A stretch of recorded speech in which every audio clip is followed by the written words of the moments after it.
Pour le travail de la face antérieure de la cuisse, on commence par repérer le bord externe du couturier afin de délimiter précisément la région à traiter. Passage du crochet retourné le long du bord externe du couturier en technique de ponçage transversal ou longitudinal. La technique de ponçage transversal est également appelée technique de Godin. Ceci afin de décoller le bord du couturier par rapport au tenseur du fascia lata, proximalement, par rapport au droit antérieur, tout en s'enfonçant un peu plus afin d'étirer ou décoller les fibres plus profondes de ces muscles. Le déplacement de proche en proche permet de n'oublier aucune partie de ce sillon. Les contours caractéristiques du vaste interne, en forme de goutte, est défini par une contraction globale du quadriceps. Ensuite, le vaste interne est agrippé par la main palpatrice qui réalise une vague, ce qui permet de placer le bord interne de ce muscle dans la courbure du crochet, afin de permettre un travail optimal grâce à la spatule émoussée. La main palpatrice se déplace de proche en proche, tout en testant systématiquement les éventuelles tensions rencontrées dans ce sillon. Celles-ci sont traitées par la technique classique de fibrolyse, qui consiste en une petite accélération perpendiculaire à l'axe du sillon en fin de geste. Au niveau distal, le vaste interne devient beaucoup plus fin, ce qui nécessite de changer de crochet et de choisir une courbure plus petite en proportion du relief musculaire rencontré. Le sillon suivant est abordé après avoir pris soin de placer la cuisse en légère rotation interne par une poussée contrôlée de la main palpatrice. Le relief médial du droit antérieur est abordé ici de distal à proximal jusqu'au carrefour entre le vaste interne, le couturier et le droit antérieur. Vous remarquerez que le thérapeute a pris soin de choisir la courbe du crochet la mieux adaptée, ceci dans le but de mieux la remplir et de permettre une fibrolyse plus efficace tout le long du sillon entre ces deux chefs du quadriceps. En arrivant au carrefour entre les trois muscles cités, on passe à une technique dite en étoile. Elle consiste à écarter au maximum les muscles concernés, les uns par rapport aux autres, selon une manœuvre circulaire qui part chaque fois du centre de ces trois muscles. Ce même espace peut aussi être travaillé crochet retourné, soit par des manœuvres oscillant d'un bord à l'autre, soit en écartant principalement le droit antérieur du vaste médial. Et par la même manœuvre en remontant dans le sillon entre droit antérieur et couturier. Dans la partie haute du droit antérieur, la technique de fibrolyse peut à nouveau être utilisée jusqu'à proximité de son insertion sur l'épine iliaque antéro-inférieur. Cette insertion étant trop profonde pour un abord direct, on travaille l'espace étroit entre le droit antérieur en profondeur, le couturier en dedans et le TFL en dehors, par un ponçage longitudinal et transversal avec le crochet retourné.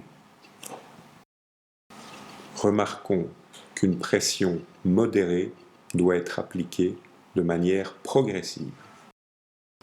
Afin de poursuivre le crochetage de la partie externe de la face antérieure de la cuisse, le patient est installé en décubitus latéral avec un coussin entre les cuisses pour diminuer les tensions myo-aponévrotiques.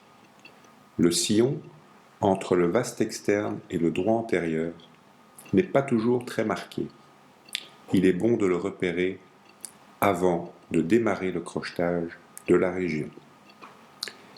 La fibrolyse peut commencer à partir de la jonction entre le TFL, le droit antérieur, et le vaste latéral, et se poursuivre lentement vers le bas, tout en prenant soin de tester les structures au fur et à mesure de la progression. Le thérapeute chemine entre le vaste latéral et le droit antérieur, le long du sillon peu profond qui les sépare. Le travail se poursuit jusqu'à la partie distale du vaste latéral, là où le muscle perd de l'épaisseur et demande en général de choisir une plus petite courbure pour affiner le travail d'allongement des fibres distales de ce muscle. Notez au passage la prise de la main palpatrice du thérapeute qui s'adapte également au changement de relief de la zone. Il est important de tester les sillons avant et après le travail de fibrolyse en glissant le crochet retourné le long de celui-ci et en étant attentif à toute forme de frein structurel de type adhérence qui sera immédiatement traité par un travail local de type godille ou ponçage afin de détendre au mieux chacune de ces zones. Le TFL qui démarre de l'épine iliaque antéro-supérieure est également travaillé par fibrolyse classique en déplaçant progressivement le point d'application de la technique dans une direction céphalo-caudale le long du bord antérieur de son corps charnu qui est écarté du couturier dans un premier temps et ensuite du droit antérieur. En prenant soin d'utiliser un crochet avec une petite courbure, le travail se prolonge tout au long du tractus iliotibial et sa structure tendineuse, dense et rigide. Une pince pouce-index ferme est indispensable pour faciliter le travail du crochet à proprement parler chaque fois que l'on rencontre des tensions plus importantes, comme c'est le cas ici, le long du tractus iliotibial. On passe même à la technique de grattage lorsqu'il devient impossible de décoller le tractus du condyle sous-jacent, et ce, jusqu'à son insertion distale sur le tubercule de Gerdy, dont on fait tout le tour pour se retrouver finalement face au patient et aborder le sillon postérieur du tenseur du fascia lata. En général, le bord postérieur du tractus iliotibial est plus facile à saisir dans la pince pouce-index et dans la courbure du crochet. Le tendon se décolle plus facilement du plan sous-jacent. Tout en remontant le long de la structure, le passage à une courbure plus large permet d'envelopper plus de matière dans la courbure du crochet il s'opère assez rapidement. Ceci va permettre un travail plus en profondeur du bord postérieur par rapport au bord antérieur du tractus traité précédemment, du moins jusqu'à une certaine hauteur. En effet, dans la partie haute, les expansions aponévrotiques, notamment du grand fessier et du moyen fessier, vont rendre la délimitation du bord postérieur du tenseur du fascia lata plus délicate et le travail de fibrolyse redeviendra plus superficiel. Le bord postérieur du corps charnu est en relation avec le moyen fessier et sera travaillé d'une part par fibrolyse, mais également par ponçage, comme ici, avec le crochet retourné. Dans ce cas, une pression est appliquée avec l'index de la main palpatrice et la face interne de la courbure s'enfonce délicatement. Cette pression est modulée en fonction des tensions ou adhérences rencontrées qui sont traitées en écartant les structures postérieurement ou antérieurement. Ici encore, la vérification des tensions par la main palpatrice est indispensable et alterne avec le ponçage longitudinal